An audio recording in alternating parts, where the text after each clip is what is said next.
Hey there gamers! Today we're going to show you a super cool way to foster active participation using video games. I am Elena and this is Yuri, and get ready to learn how gaming can bring people together and inspire social change. That's right, video games aren't just for fun. They can be a powerful tool to engage young people in meaningful discussion about social and civic issues. In this method, you use different types of video games to create a unique learning experience that sparks interest and promotes teamwork. Let's break it down. First, you need a good selection of video games.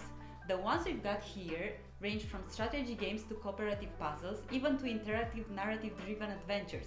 Games like Civilization 4, Papers, Please and Phoenix Wright Ace Attorney are perfect examples. These games allow participants to experience various scenarios that reflect real-world situations. For example, Civilization 4 teaches about governance and diplomacy, while Paper Please explores the ethical dilemmas of immigration. It's a fun way to encourage critical thinking and foster empathy. The method includes also a discussion phase, where participants can share their experience and thoughts after playing these games.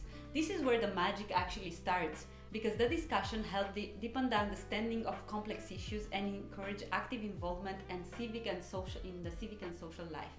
If you want to learn more about how to implement this method, check out the document linked below. It has all the details you needed, from the required materials to tips for fostering inclusion and engaging neurodiverse individuals. Thanks for watching us, and we have more materials and more youth work methods on the project page. See you soon!